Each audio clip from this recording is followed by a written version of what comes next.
Good morning সবাইকে, আশা করি সবাই খুব ভালো আছো। শুরু করছি আজকে নতুন ব্লগ। এখানে বাপি সকালবেলায় বাপি খুব সকাল সকাল লাঞ্চ করে নেয়। এখন বাজে ঘড়িতে প্রায় 11টা। আমি টিভিতে আজকে চালিয়েছি বিপাশা, উত্তম সুচিত্রার মুভি। এখন ঠিক 11টা বাজে। এটা দেখতে দেখতে আমি রান্না চাপাবো।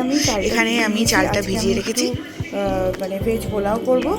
আর এখানে দুটো ফুলকপি নিয়ে নিয়েছি, আমি করবো ফুলকপি রোস্ট। ভেজ পোলাওতে আমি গাজর, বিনস, ক্যাপসিকাম দেবো। এখানে আদা রসুন পেস্টটা বের করে নিয়েছি, এটা আমার ফুলকপি রোস্টের জন্য লাগবে। এখানে আমি ফুলকপিটা গরম জলে একটু ভাপাতে রেখে দিয়েছি। জাস্ট গরম জলটা ফুটিয়ে নিয়ে আর কি তার মধ্যে জাস্ট দিয়ে দিয়েছি। বেশিক্ষণ ফোটাবো না, নাহলে ফুলকপিগুলো গলে যাবে।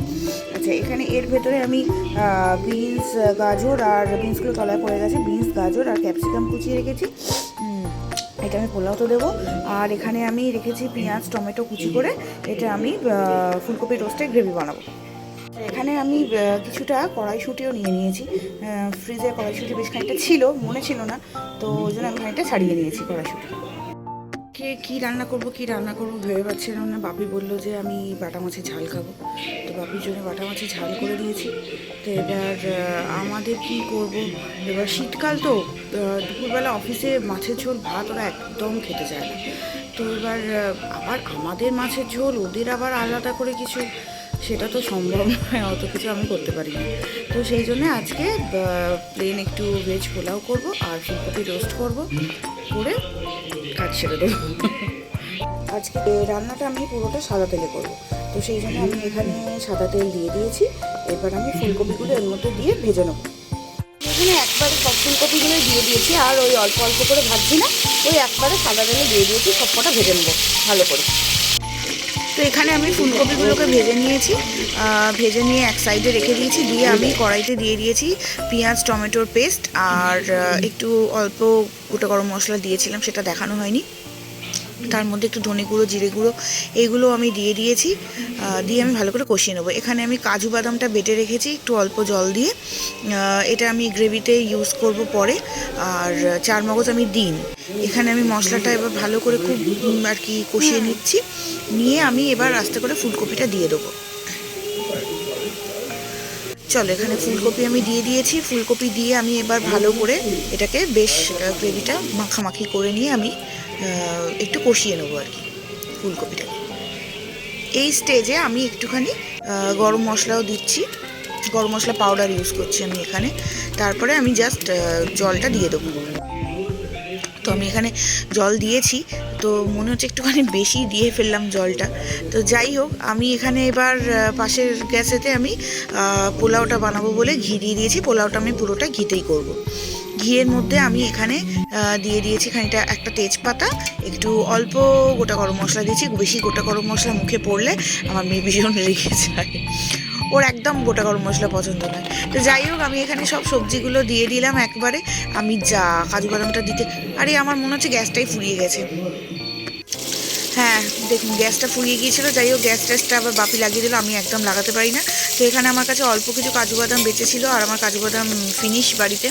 তো সেই কাজু বাদামটা ভেজে নিয়েছি, তার সাথে আর কিছু দিয়ে দিয়েছি কিশমিশ। এবার আমি এইগুলোকে সব ওই একসাথে সবজির সাথেই ভেজে নিচ্ছি, আর আলাদা করে তুলে রাখছি না। একদম সবজিটাকে আমি ভেজে নেবো। ভাজতে ভাজতেই ওটাকে আমি অল্প করে সেদ্ধ করে নেবো।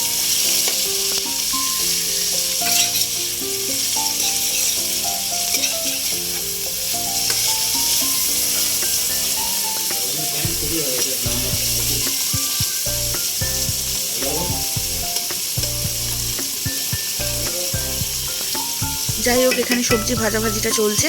আমি এর মধ্যে একটু নুন আর গরম মশলা মেশাবো। এখানে এবার ঘুম থেকে উঠে পড়েছে। জিয়াকে আমি বাসি রুটি আর বাসি কিমা পালাক দিয়েছি বেচারিকে আজকে ব্রেকফাস্ট করতে। বাসি খেতে একটু রাগ হচ্ছে বল।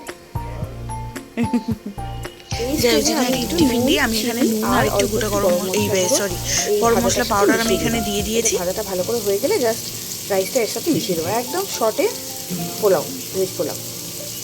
আমি সবজিগুলোকে বেশ ভালোভাবে ভেজে নিয়েছি। এবার আমি এর সাথে রাইসটা মিশিয়ে দেবো। আমি এখানে সবজি আর কাজু বাদাম ওই সবগুলো রাইসের সাথে ভালোভাবে মিশিয়ে নিয়েছি। এবার আমি এটাকে জাস্ট 5-10 মিনিটের মধ্যে একটু সিমে গ্যাসটা রেখে একটু রেস্টে দেবো। আমি এখানে চাটুটা একটু গরম করতে বসিয়ে দিয়েছি। এখানে আমি একটু কসুরি মেথি নিয়ে এটাকে একটু রোস্ট করে নেবো। কসুরি মেথি এমনিও দেওয়া যায়, তবে আমার যেন মনে হয় একটু রোস্ট করে দিলে ফ্লেভারটা ভালো আসে। বেশি দেবো না, জাস্ট অল্প একটু। ওই আমি এটা ইউজ করবো হচ্ছে ফুলকপি রোস্ট। আমি হালকা করে রোস্ট করে নিয়েছি। তো এইগুলোকে জাস্ট আমি একটুখানি মানে গুঁড়ো করে নেবো। রোস্ট করে নিলে দেখবেন এরকম ঝুরঝুর করবে কাসুরি মেথিটা। তারপরে এটাকে আমি দিয়ে দেবো। আমি আজকে ফুলকপি রোস্টে খুব সম্ভবত জলটা একটু বেশি দিয়ে দিয়েছি, তো সেই জন্য আজকে এখনও মানে গ্রেভিটা ফুটছে। তো যাই হোক, আমি এর মধ্যে কিছুটাই দিয়ে দেবো, ফ্লেভারটা ভালো করে ঢুকে যাবে। তারপর জলটা মরে গেলে বাকি কসুরি মেথিটা আমি দিয়ে দেবো। ফুলকপি রোস্টটা একটু টক দই দিলে ভালো হয়, তো আমার কাছে আজকে টক দই ছিল না বলে আমি ওটা অ্যাভয়েড করেছি। কোনো অসুবিধে নেই, না দিলেও এটা টেস্ট যথেষ্ট ভালো হয়। কাজু বাদামের পেস্টটার ওপরে একটা বেশ ভালো টেস্ট নির্ভর করে। আর নামাবার আগে একটু ঘি, গরম মশলা এগুলো দিয়ে দিলেই একদম ওকে। তবে দইটা দিলে আরও ভালো হয়, ঠিক হয় গ্রেভিটা। আর আমি এখানে চারমগজ বাটাও দিচ্ছি না সাদা গ্রেভির মধ্যে, কারণ চারমগজ বাটাতে ভীষণ গ্যাস হয়। তো আমি জাস্ট কাজু বাদাম বাটা দিলাম। আচ্ছা, রাইসটা এখানে আমাদের হয়ে গেছে। আমি এবার গ্যাসটা বন্ধ করে দেবো। এটা দিয়ে আমি জাস্ট ঢাকা দিয়ে রেখে দেবো বেশ খানিকক্ষণ। এটা আমাদের হয়ে গেছে, রেডি। আমার ফুলকপি রোস্ট রেডি হয়ে গেছে। তো আর আমি বেশি গ্রেভি কমাবো না, কারণ এইটুকুনি গ্রেভি এবার আমাদের লাগবে। একটু শুকনো শুকনো আমার বাড়িতে আবার কেউ খেতে পারে না। তো জাস্ট একটু বাকি কসুরি মেথি, অল্প একটু গরম মশলা আর ঘি দেবো, মানে দিয়ে দিয়েছি আর কি। ব্যাস, এবার আমার রান্না কমপ্লিট। আমি গ্যাসটা বন্ধ করে দিলাম। চলো, আজকের মতন তো রান্না কমপ্লিট। চলে এসেছি ঘরে। এখন ঘরের অনেক কাজ বাকি আছে, জামা কাপড়গুলো গুছোতে হবে, বিছানাটা গুছোতে হবে, সেইগুলো সব কমপ্লিট করি, তারপরে খাওয়া দাওয়া করবো। এখানে কাঁচা জামা কাপড় তুলে এনে রেখে দিয়েছি, এগুলোকে সব আমাকে এখন গুছোতে হবে, তারপরে বাকি কাজ। তো আপাতত রান্নাবান্নার ব্লগটা আমি এখানেই শেষ করছি।